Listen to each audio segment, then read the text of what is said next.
Avant toute chose, je voudrais saluer le courage, l'opiniâtreté, la ténacité des associations. Je pense notamment à Anne-Cécile Melfer, la présidente de la Fondation des femmes, et tant d'autres avec laquelle j'ai eu la chance de collaborer pour faire avancer nos droits. Depuis de nombreuses années, ce sont les associations qui sont nos aiguillons. Alors à Paris Liberté, nous voterons naturellement ce vœu. Mais sur la forme, mes chers collègues, j'ai honte. J'ai honte parce que cette communication, cela a été rappelé, est arrivée très tardivement hier soir. Mais surtout, j'ai honte parce que nous examinerons dans quelques minutes, dans quelques instants, une communication sur la lutte contre les discriminations. Et dans cette communication, j'ai eu l'occasion de le rappeler en conférence de presse, rien ou si peu sur l'égalité des femmes et des hommes, sur la lutte contre les violences sexistes et sexuelles. Et là, en quelques heures, parce que les associations sont là pour défendre nos droits, ce vœu arrive dans nos bureaux. Je vois, monsieur le maire, je constate que les élus qui n'ont pas été renouvelés dans vos rangs vous manquent cruellement. Au-delà de la forme qui marque cette impréparation, il y a le fond. Car oui, les symboles sont importants et nous voterons ce vœu parce que c'est important. Mais moi, je vous dis, la colère gronde et nous n'en pouvons plus de ces actes, de ces symboles sans actes concrets. C'est une douleur supplémentaire pour les familles. Derrière ces violences faites aux femmes et aux enfants, c'est toute une société qui se délite, qui se désagrège et notre réponse doit être à la hauteur.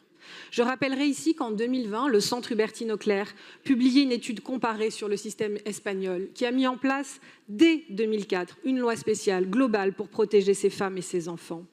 Nous avons relayé ce rapport à l'époque. Nous étions quelques-unes à avoir plaidé pour que la France fasse de même, dans les rangs notamment de ma famille politique. Une candidate aux élections présidentielles l'avait plaidé. Je rappelle quelques chiffres. 2017, l'Espagne consacrait 1 milliard d'euros à ce sujet, 16 € par habitant.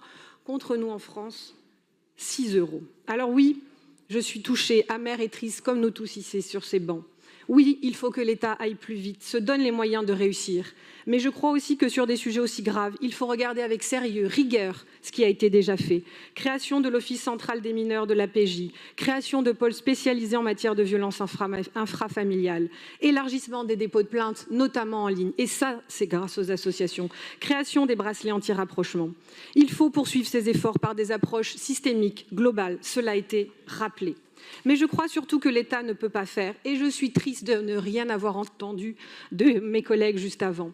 La ville de Paris, ville capitale, est dotée d'un budget sans équivalent. Elle rejette toujours la faute sur les autres. Les problèmes, c'est jamais de sa faute. Je pose la question, où est la ville de Paris dans ce combat contre les violences sexistes et sexuelles? Où est la ville de Paris pour nous permettre, nous femmes, nous familles avec enfants, de fêter il y a quelques semaines la victoire au PSG sans craindre pour notre sécurité? Où est la ville de Paris pour protéger nos enfants dans le périscolaire, ne pas recruter sans passer au crible des fichiers les animateurs? Où est la ville de Paris qui ne consacre que 1,07 € aux questions d'égalité femmes-hommes?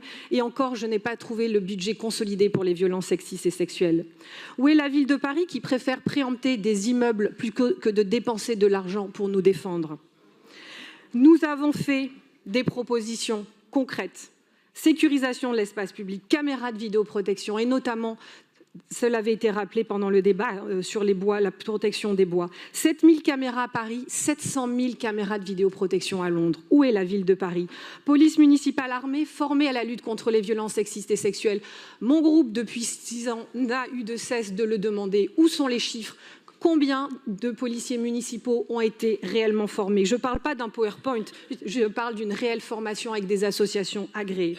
Soutien aux associations avec de véritables partenariats, avec des moyens pluriannuels, des indicateurs de résultats, une prise en charge globale. C'est ce que nous demandons. Alors sur ce sujet, nous avons tant à dire, mais je crois, par respect pour toutes les victimes, et permettez-moi d'avoir une pensée pour elles, nous devons désormais passer de la parole aux actes. Chaque victime est une victime de trop. Je suis moi-même femme, mère de jeunes filles, je ne veux plus de promesses, je ne veux plus de coups d'éclat, je ne veux plus de communication matinale, je veux des résultats. Alors je vous pose tous la question, mes chers collègues, est-ce que ce matin, avec ce vœu, nous aurons le sentiment du devoir accompli et nous dormirons mieux ce soir?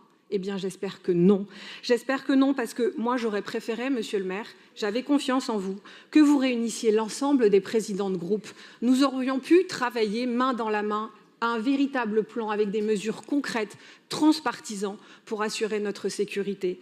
Les propositions, elles existent, elles sont là, elles sont sur la table. Nous les relayons depuis des dizaines d'années. Donc, nous aurions pu, à Paris, enfin sortir un plan concret, parce que c'est de la compétence des collectivités locales de faire du concret. Je vous remercie.